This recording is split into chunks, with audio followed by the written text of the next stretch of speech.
Então, iniciando o nosso programa de hoje, o Momento Sindical, aqui pela TV Atualidade, o programa é esse que tem a intenção aí de manter a nossa comunidade informada a respeito de assuntos que estejam transcorrendo no momento aí. Hoje vai estar aqui junto com a gente, para fazer uma conversa com a gente, a doutora psicóloga, a doutora Andréia Roveda, ela que é filha de Butiá, trabalhou em Porto Alegre, mas está novamente em Butiá, com um currículo muito bom, e a gente vai estar batendo um papo com ela aqui hoje, primeiro para conhecer a doutora Andréia Roveda, ela que é parceira do movimento sindical, parceira do Sindicato dos Mineiros, e a gente inicia o nosso programa, então, dando um ok, dando um alô para a doutora Andréia, a nossa convidada de hoje, então. Doutora Andréia. Então, quero te agradecer o convite por estar aqui, poder contribuir de alguma forma para a gente conversar, fazer um bate-papo. Hoje aqui, podendo informar e pensar juntos algumas questões desse momento tão delicado que a gente está vivendo, né? Doutora Andréia Roveda, filha de Butiá, estudou onde, formada por onde, para a gente ir conhecendo a doutora Andréia Roveda. Tá, então, vou começar contando a história do porquê que eu sou psicóloga, né? Que também isso nasce na origem aqui de Butiá. Eu, antes de ser psicóloga, eu fiz magistério. Então, o curso de magistério na época era aqui no IECEPAC. E nas disciplinas tinha psicologia. E eu me encantei pela psicologia já no magistério. E daí fiz vestibular, resolvi fazer psicologia, eu fiz na UBRA de Canoas. Na época que eu fiz o curso eram 6 anos, praticamente 3 anos de teoria e 3 anos de muita prática. Nós tínhamos vários estágios. Hoje o curso está um pouco menos denso, assim, né? Mas foi muito bom, uma trajetória muito boa. E então, assim, a minha prática na psicologia inicia com a área, uma das áreas que eu me identifiquei muito, que é a área clínica, que é onde eu trabalho mais até hoje. Iniciava, então, os estágios, né? Eu tive a oportunidade, na época, de fazer estágio no Centro Multiprofissional da UBRA, que a gente tinha a possibilidade de atender crianças, adolescentes, adultos, e isso te dá uma experiência muito boa. Então, ali na época, nós atendíamos a região ali próxima de Canoas, né? Sapucaia, Canoas, o pessoal dali. Então, daí, depois de formada em psicologia, eu trabalhei um tempo ainda como professora. Eu fiz um concurso logo que eu me formei, eu trabalhei com uma classe de autistas. Trabalhei por um tempo pelo estado. E aí depois, então, eu voltei para a área clínica aqui no posto de saúde de Butiá, né? Isso já faz bastante tempo, assim. E eu fiquei 2 anos trabalhando, então, na Secretaria de Saúde de Butiá. Paralelo a isso, durante essa época, então, eu já fui fazer uma outra formação em psicoterapia, que foi uma formação de 3 anos, onde eu direcionei daí a minha carreira mesmo para a área que eu me identifico mais, que é psicoterapia, né? E trabalhei em ratos. A primeira oportunidade profissional apareceu como profissional mesmo? Foi primeiro, depois de formada, né? Eu fiz um concurso público para trabalhar no estado, mas aí não era como psicóloga, era como professora de uma classe de autistas. Então, na verdade, eu usava o conhecimento da psicologia, mas não era ainda como psicóloga. Então, como psicóloga, foi aqui no posto de saúde de Butiá. Foi a maior prática, assim, eu fiquei 2 anos. E durante essa prática, então, eu estava já fazendo uma formação no Instituto Fernando Pessoa em psicoterapia. E lá a gente conseguia pagar a formação com atendimentos. Então isso me favoreceu, porque daí tu pagava o curso de especialização atendendo as pessoas. Tinha que fazer um número X de atendimento semanal e isso era o que fazia tu bancar o teu curso. O pagamento do curso, quer dizer, financeiramente era interessante. E aí foi uma prática ótima, foram 3 anos assim de prática em psicoterapia. Eu até acho um divisor de águas assim na minha formação, foi essa formação no Instituto Fernando Pessoa, que é uma abordagem que eu me identifico até hoje. Morava em Porto Alegre, já que então, né? Interessante, né? Nesse período eu estava em Porto Alegre. Eu morava lá e viajava para cá. Então eu sempre transitei entre Butiá e Porto Alegre. Trabalhava lá também, tinha consultório lá, mas aí estava trabalhando na Secretaria de Saúde aqui. No início, né, a carreira inicial ela não é fácil. Eu era intermunicipal. Eu morava em Porto Alegre, vinha para Butiá, trabalhava em Arroio dos Ratos no sábado. Então, assim, foi uma época de puxada. Chegava em casa, na verdade, era mais para dormir mesmo, assim. E aí depois, com o tempo, aí foi passando. Daí na época eu tive a minha filha, que hoje vai fazer 12 anos agora, em maio. E aí isso muda um pouco, né? Daí eu já tive que redirecionar um pouco a minha carreira para voltar para cá, porque eu não podia ficar viajando com ela, então isso ficou bem complicado. Então daí eu comecei a trabalhar mais aqui, né? Eu montei o consultório em 2004. Eu montei o consultório. Bem antes, na verdade, da Fernanda, eu já estava trabalhando aqui no consultório e na saúde. E aí, então, assim, depois disso, eu me marquei no tempo pela Fernanda, mas antes da Fernanda nascer, então, eu também fui convidada, fechado esse tempo de saúde aqui, porque era um contrato, fiquei trabalhando no consultório. E aí surgiu um convite também, na mesma época, né, para trabalhar, para fazer uma parceria aqui no Sindicato dos Mineiros, né, para um grupo Coração do Mineiro, né. Então esse grupo ele já faz parte da minha história também, da nossa história. Um grupo que está aí já há muitos anos, iniciou com a Cadine, a enfermeira Nara, né. E aí depois eu segui fazendo esse trabalho, que é um trabalho muito bonito. Daí teríamos muito tempo para falar só do trabalho do Coração do Mineiro, né? Que mais, assim, dessa história, então? Eu trabalhei também em Minas do Leão, né? Fiquei lá também 1 ano e meio, quase 2. Daí depois não deu para ficar, porque eu tive que voltar para Porto Alegre, por questões, assim, mais pessoais, assim. Eu tinha que ficar mais em Porto Alegre. Então eu segui sempre consultório aqui, né, parceria com o sindicato já, então, atendendo o pessoal, e com consultório. Depois... Teve um período que tu trabalhava em Butiá e trabalhava em Porto Alegre, como tu já falaste no início da tua fala. Uhum. Hoje isso continua? Tu tá não, agora não. Como é que tá com essa... Já faz alguns anos, então, que eu tô mais aqui, né? Foi de 2011 que, na verdade, eu vim morar aqui. E aí eu tive que ir largando aos poucos Porto Alegre, porque ficava muito contramão, né? Porque daí era o contrário, eu tinha consultório lá, ia para atender lá e morava aqui, né? Então daí eu fui diminuindo os atendimentos lá para priorizar mais aqui. E isso favoreceu bastante, assim, porque... Poder também paparicar um pouco a filha que chegou. E aí tinha toda a questão da família, facilitava, né? Então já faz desde 2011 que eu tô mais aqui em Butiá mesmo. Eu trabalhei em Minas do Leão um tempo, eu trabalhei numa rede de lojas também grande, da Por Pouco, na área de gestão de pessoas, né? Eu tenho uma boa experiência, uma coisa que eu gosto muito é em grupo, né? Acho que é porque eu venho de uma linha da educação, então isso favorece gostar de trabalhar com um grupo, né?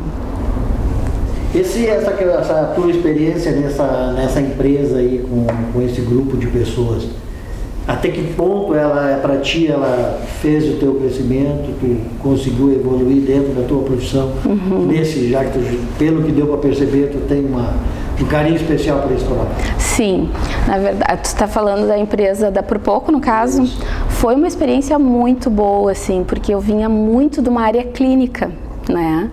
E aí é uma experiência muito nova, assim, e com pessoas muito competentes, assim, né, a Mariana, o Fábio, o pessoal, assim, então, assim, eu aprendi muito, né, uma troca muito boa. Eu viajava também, na verdade, assim, tive que enfrentar, uma das coisas difíceis para mim era pegar a estrada, né?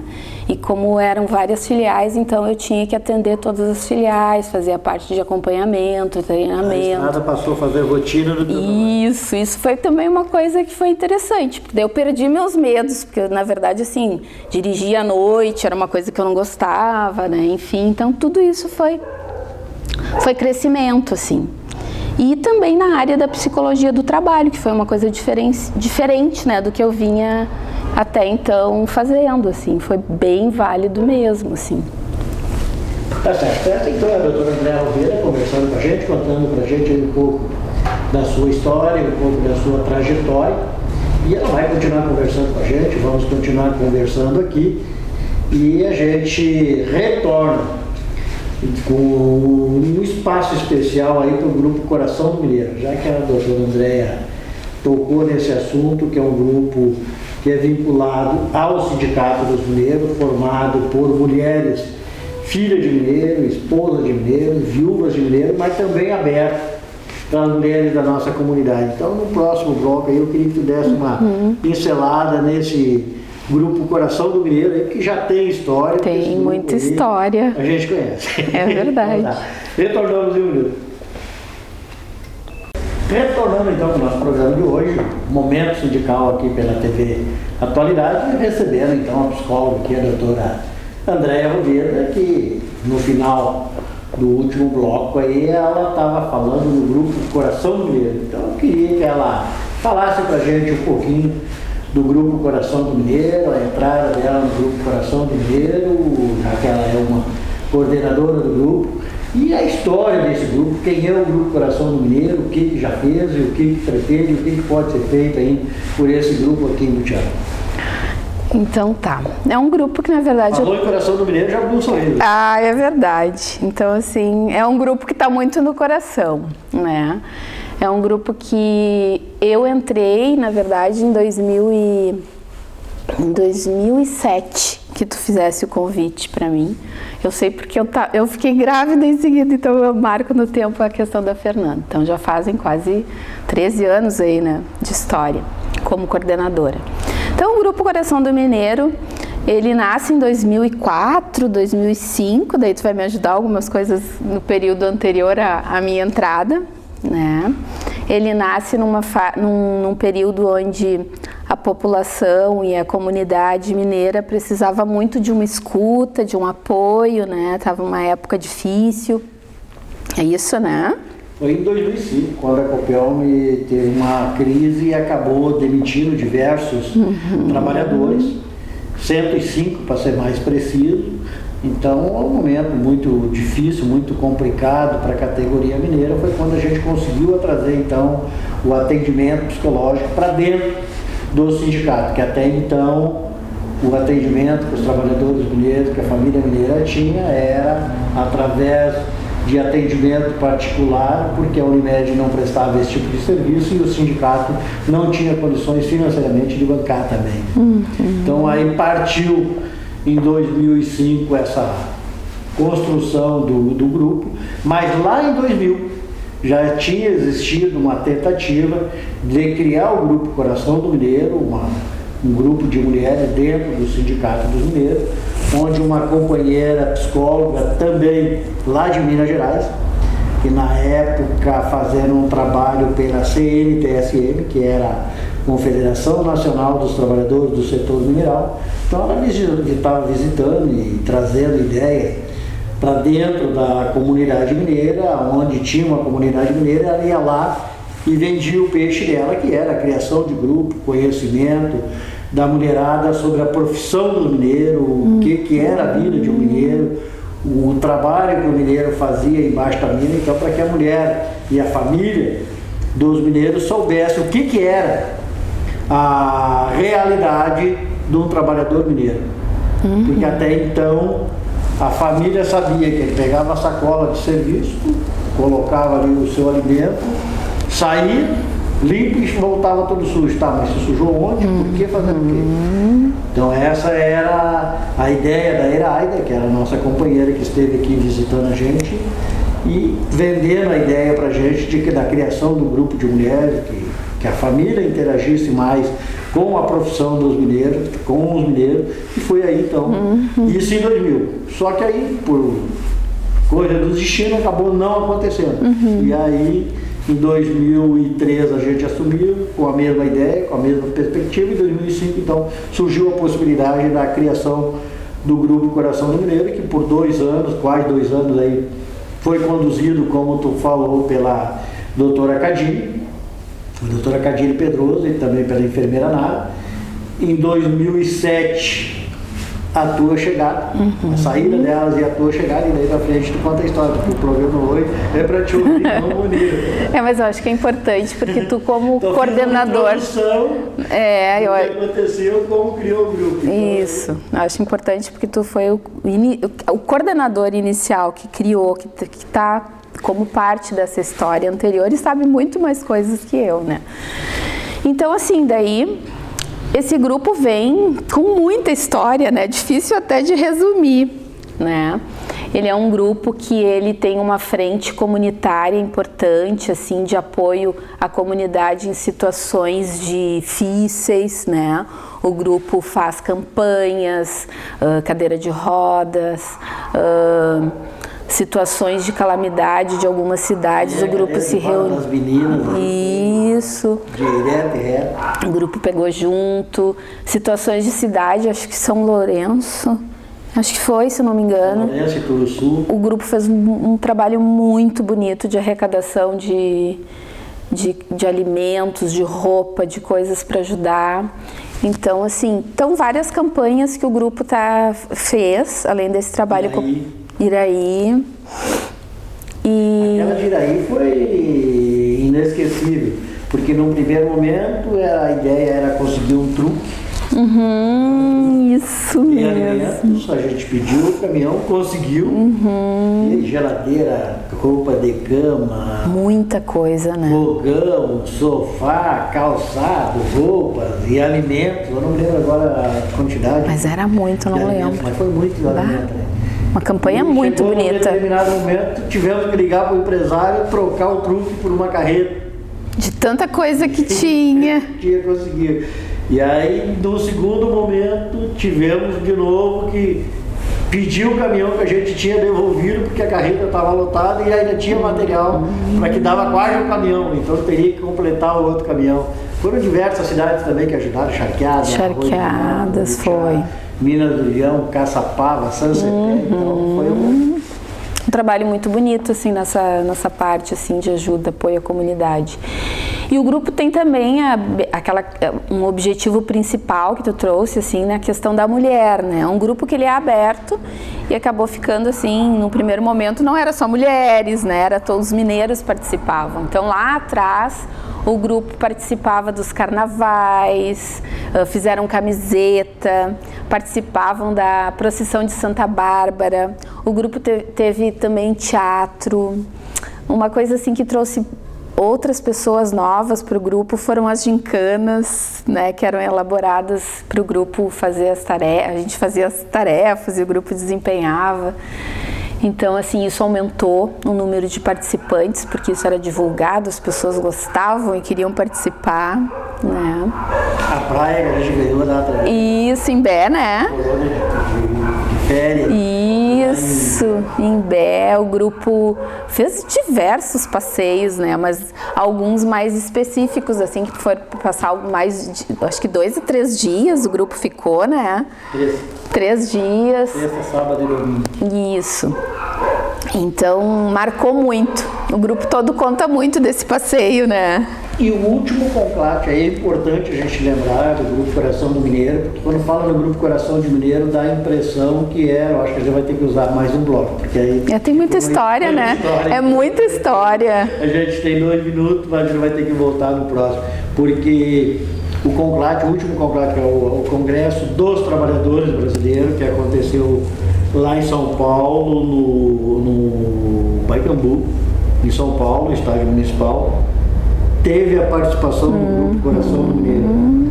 A primeira e a segunda conferência estadual de assistência social e de saúde também teve a participação do Grupo Coração do Mineiro.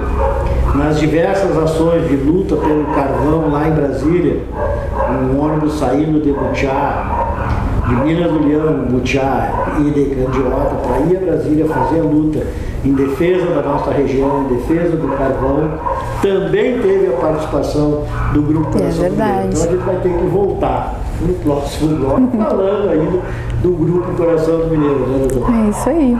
É muita história, né? É muita coisa, é bom recordar, a gente vai... É um novelo, né? A gente vai destrinchando e vai destrinchando ele.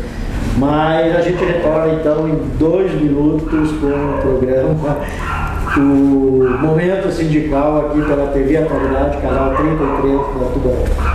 Retornando então com o terceiro bloco aí do programa Momento Sindical de hoje, conversando com a doutora Andréa Roveda, e como a gente falou no finalzinho do último bloco, a gente vai ter que continuar falando um pouquinho mais do Grupo Coração do Mineiro, que a doutora Andréa é a coordenadora, porque é muita história, e daria para fazer um programa só para tratar desse tema, Grupo Coração do Mineiro, e tinha aí até uma ideia de no próximo programa a gente trazer até alguma das integrantes, de repente até aquelas mais antigas, para participar junto com a doutora Andréa aqui, para a gente tratar disso. Vamos conversar depois com a produção do programa aí, quem sabe a gente já deixa alinhavado aí para a próxima semana ou para próximas semanas aí a gente trata disso. Mas, doutora Andréa, é muita história, né? É muita história. A gente começa a falar e dá uma empolgação e vontade de contar detalhes, né? Mas como a gente tem a questão do tempo, vamos tentar resumir um pouco e daí, de repente, num outro momento, poder trazer as integrantes para contar mais diretamente, assim. Mas, assim, além dos trabalhos comunitários, das viagens, o grupo teve realmente, agora o Oniro lembrou, uma força, né, bem importante no momento histórico, né, e tem fotos que contam essa história, né, da participação do grupo, questões que precisava muito na luta do carvão. O grupo teve lá e fez história, junto com o sindicato e toda a caravana. Isso. Tem uma homenagem, uma foto que saiu no jornal. Grupo Coração do Mineiro, um exemplo de comprometimento. De uma cruz humana feita pelas mulheres do Grupo Coração do Mineiro em 2011. Em 2011, quando a diretoria do Sindicato dos Mineiros, juntamente com a comunidade da região carbonífera, para chegar a presidente da República, a presidente Dilma, necessitou de uma ação forte, de uma ação que impactasse, e o que foi encontrado pela diretoria foi trancar a ponte móvel do Guaíba, que ficou paralisada por 2 horas e 20 minutos. E as meninas tiveram a coragem, a garra de fazer uma cruz humana num momento complicado, num momento tumultuado. Sim. Da negociação com a polícia rodoviária, e elas ali deitadinhas, fazendo a cruz humana, que hoje existe até um cartaz aqui dentro do Coração do Mineiro, dentro do Sindicato Mineiro. Sim. Então tem aí, né, toda uma força da mulher mineira, né? E o grupo também teve colaboração de pessoas de fora que vieram, o Tomás, a Renata, fizeram projetos dentro do grupo, trabalharam com o grupo, várias questões preventivas e de grupo mesmo. Tivemos também uma viagem marcante que foi para Santa Catarina para conhecer a mina Otávio Fontana. Também o grupo ficou lá por 2 dias em Criciúma. O presidente da federação. Isso, Foquinha. E, enfim, sempre buscando ali, até naquela época a gente estava fazendo um projeto de resgate da história, né, e conhecendo, nós fomos visitar a mina, aqui, a Copelme, Minas do Leão, e aí deu a oportunidade de também ir até a Santa Catarina, em Criciúma, conhecer a mina de lá. Isso. Então teve vários passeios, assim, que estimulavam a cultura, conhecimento, o resgate da história. E assim, uma coisa importante, o grupo, ele trabalha muito, até por ser um grupo de mulheres, a gente percebe assim um afeto muito grande, né? Toda semana se encontram, estão ali, então dá aquela sensação de pertencimento, né? De família, né? Então isso é bom, melhora a autoestima, os projetos que elas participavam também, né? A gente via o quanto elas passam a se valorizar, né? Como pessoas, como mulheres, então assim, uma independização maior. Enfim, mas aí são várias coisas, né, a gente, para resumir. Aquele encontro de mulheres estadual que aconteceu, coordenado pelo Grupo Coração de Mineira, aqui no CTG, né? É verdade. Primeiro e o segundo, né? Isso, que foi, o grupo participou, coordenou, organizou o evento, né? Muito, muito bom. E foi um encontro estadual, né? Isso. Teve mais de um aqui, né? O do CTG, o grupo mais... De mulheres foi 2. Isso, foram 2. Então, são tantas coisas agora que eu até fico... Então, a gente convida as gurias, né, num outro momento para contar com mais detalhes, assim. Uma outra história, eu acho que seria importante também, é a cumplicidade delas, entre elas, né? Eu acho que isso é fundamental também. Muito. Muito. A Dona Juliana é uma pessoa fora de coisa cena, mais que saudade dela, não dá também, é verdade. A Dona Juliana, nós temos várias integrantes, assim, né, que mostram uma força de persistência. A Dona Juliana ficou um tempo que ela não pôde vir no grupo porque ela caiu, quebrou a perna, né? Então ela ficou afastada, mas assim, sentia muita saudade do grupo quando voltou. Foi muito legal, assim, a gente estava com um projeto novo e ela gostava bastante, gosta dos projetos, participa muito. A Verinha Zambuja. A Verinha, a professora Terezinha, a Sônia, enfim, né? A professora Vera. Então, assim, todas teriam muita história para contar. Se a gente convidar, cada uma vai ter as suas memórias, né? Daquilo que marcou mais. De 2 ou 3 horas. Aquilo que marcou mais, porque daí cada uma tem nas memórias aquilo que mais... por exemplo, várias acompanharam para São Paulo, né? Aquele movimento. Então assim, teriam várias informações para trazer assim com maiores detalhes dessa trajetória. Nessa ida de Brasília, de Butiá, Brasília, também teve diversas integrantes, eu não lembro de todas agora. Foi um grupo grande. Teve a Daniela, a Helena. A Helena, que foi, a Verinha, teve a Gislene. A Sol, não foi? A Solange também. Então foram diversas que foram nessas viagens a Brasília fazer essa luta lá. Quando surgiu a primeira Cruz Humana, a Dona Ivete foi também, né? Foi também. Então são um resgate importante. E a gincana também foi outro pra gente, eu acho que acredito que tenha sido um marco, né? Porque a gincana também mobilizou muito. Sim, e as tarefas eram bem interessantes, que movia. Na verdade, tinha questões de comunidade, assim, era muito... Marcou bastante.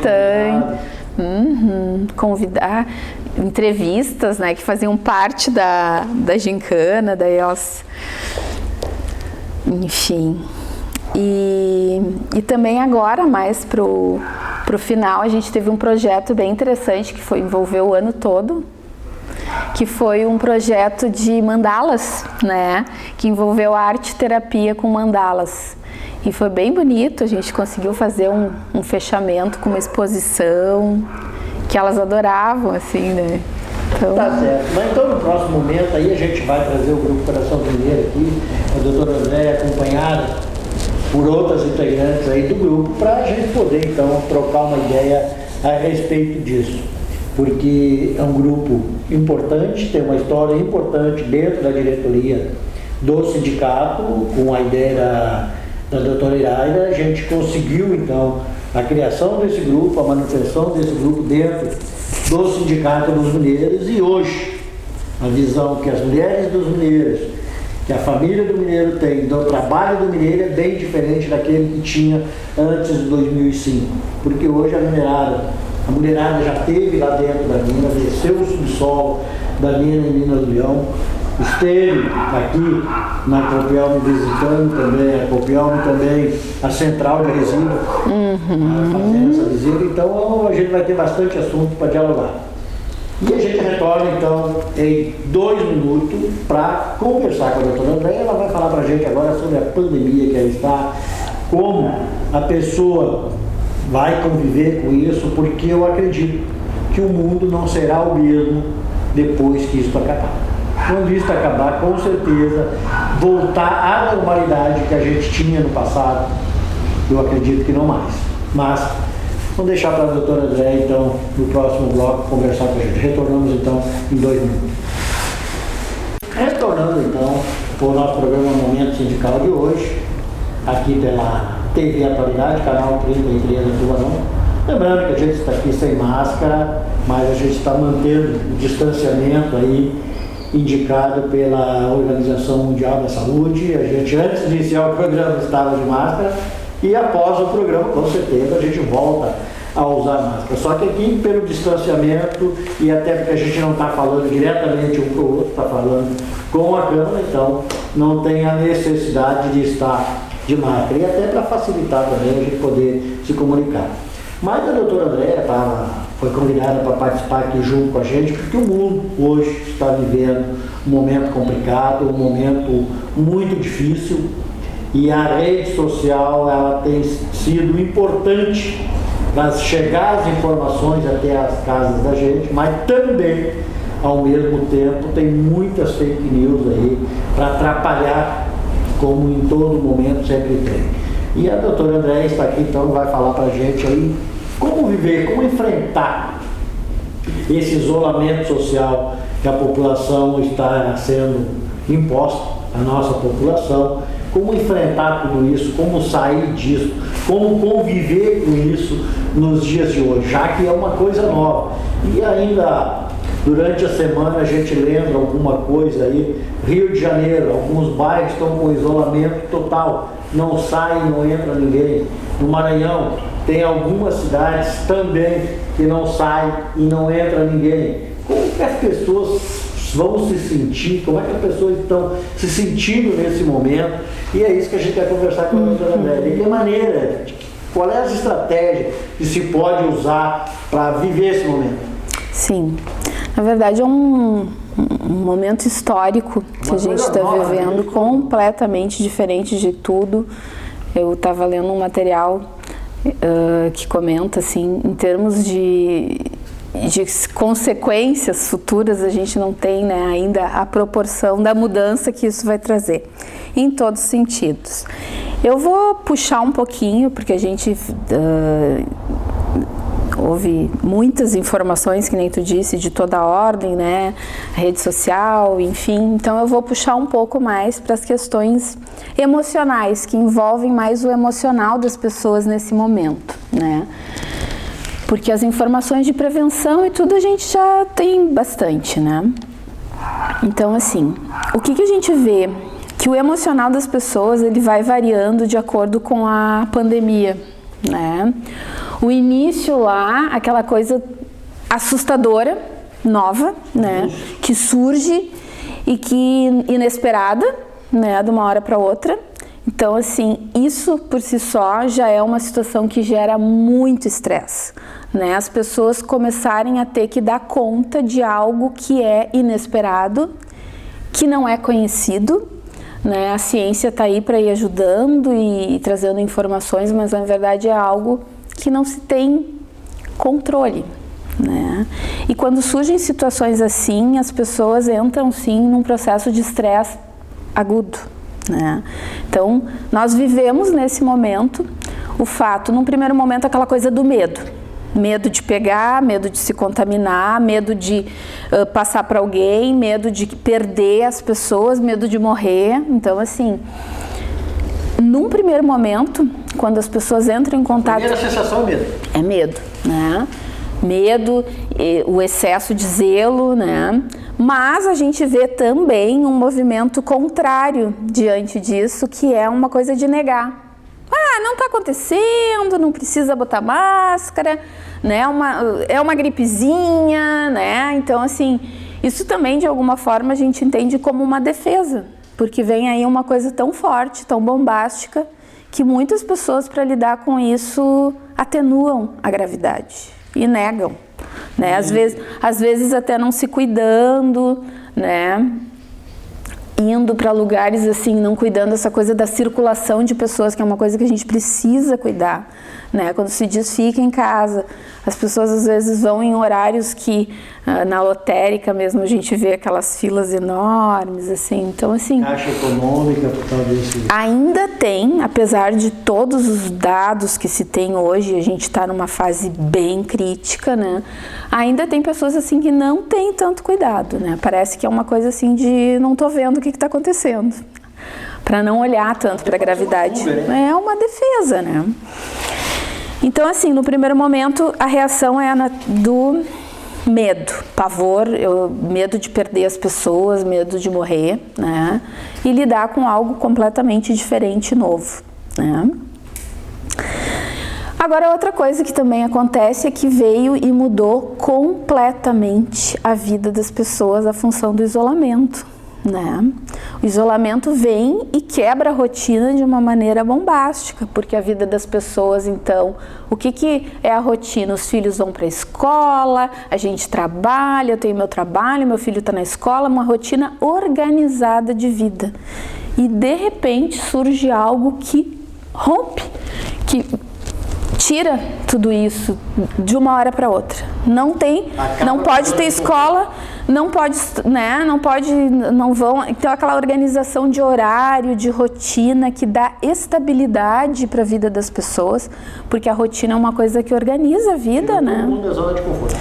Então, assim, isso também, né, gera muito estresse. E também aquela questão da perda da liberdade, de tu circular, né, e ir para onde tu quisesse sem risco nenhum. Então, isso se perde. Então, é uma segunda etapa onde as pessoas começam, sim, a gente percebe, a apresentar, às vezes, alguns comportamentos de irritabilidade, né, até pelo nível de estresse alto. As pessoas começam a ficar muito irritadas, com pouca tolerância, né? Em função dessa mudança de rotina, as famílias também que estão acostumadas com uma determinada rotina, né? Tem que se readaptar completamente. Por exemplo, as crianças que antes tem aquele horário de aula, né, e a mãe que se organiza para fazer as suas coisas enquanto o filho está na escola. Então, não tem mais. Então, já vai ter que se organizar de um outro jeito, com o filho ali. Brincadeira de para dar uma descontraída, eu ouvi de uma mãe, numa conversa agora há poucos dias, que isso é praga de professor. De tantas mães ir nas escolas brigar com as professoras alvogaram uma praga para que acontecesse alguma coisa, para que as crianças ficassem em casa, para que as mães conhecessem os anjinhos que ela tinha.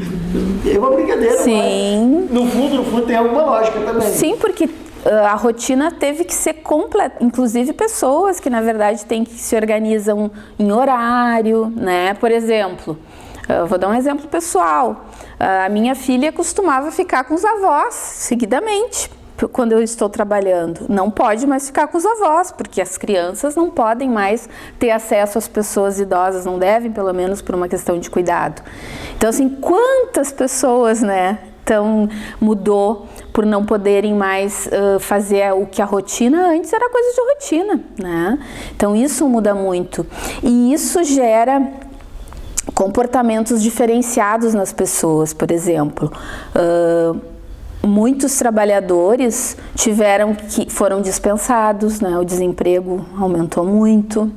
Então, assim, o que acontece? Aquele trabalhador que saía e ficava o dia inteiro fora passa a ficar dentro de casa junto com os filhos, a esposa e tudo mais. Então, assim, já mudou completamente o panorama da família, que antes tinha uma organização diferente, né? Mas passaram a ter mais tempo para conviver em família também. Sim, aí nós vamos falar dos ganhos, né? Que tudo vem para trazer a parte boa, né? Então, assim, e essas mudanças todas fazem com que as pessoas precisem de adaptação, né? De poder se adaptar. Então, a gente vai falar na parte boa no próximo bloco, já que a gente está nesse momento conversando com a doutora Andréia, que é a respeito da pandemia do Covid-19, que está aí aterrorizando, apavorando, mas como a gente falou, também tem o outro lado.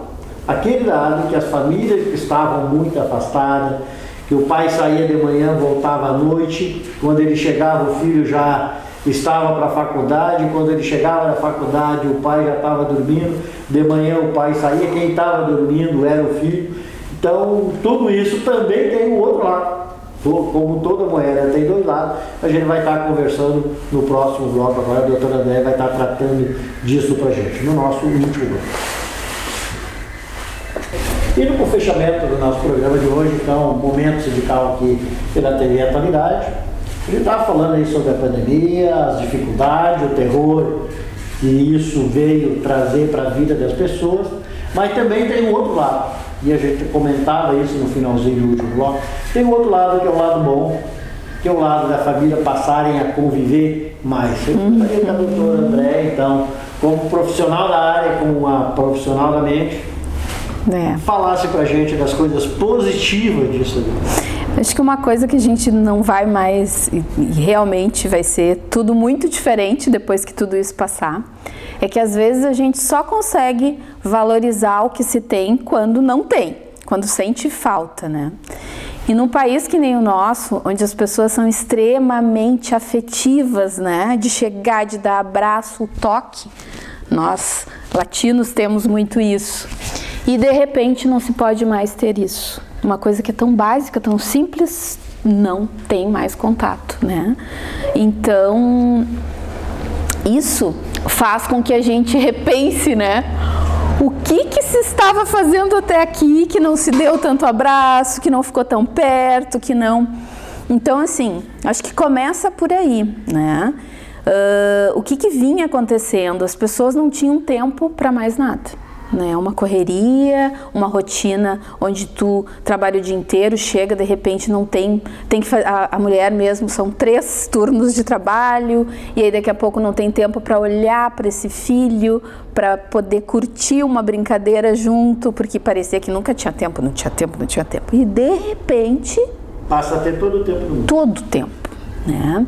Então é um tempo onde as pessoas vão ter que, né, ficar mais próximas, até para poder dar conta do medo, para poder se ajudar, né? E principalmente as mães vão cuidar dos filhos mais, porque vai se exigir esse cuidado maior num tempo maior do que antes, né? Outra coisa que eu acho que é um movimento assim que ao mesmo tempo que é difícil, eu vejo muitas pessoas falarem, né? O isolamento, ele vai fazer as pessoas terem mais tempo para repensar e se ver. Ter tempo de pensar suas coisas, ter tempo também de pensar nas suas questões, né? Que muitas vezes na correria ninguém para fazer nada. Então assim, a situação nos faz e nos exige uma parada, né?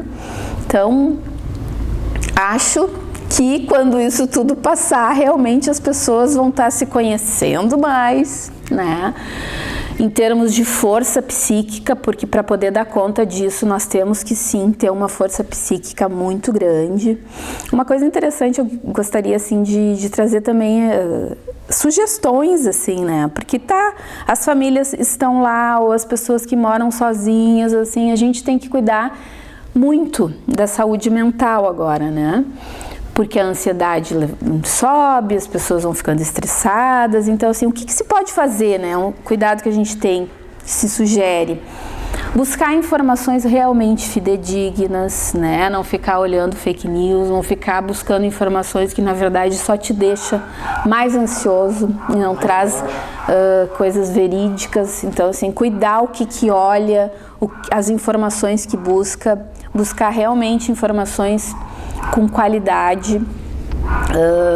O tempo que se tem também, aproveitar para estar mais perto dos filhos, para saber mais deles, para brincar junto, né? Tem tanta coisa que se pode fazer.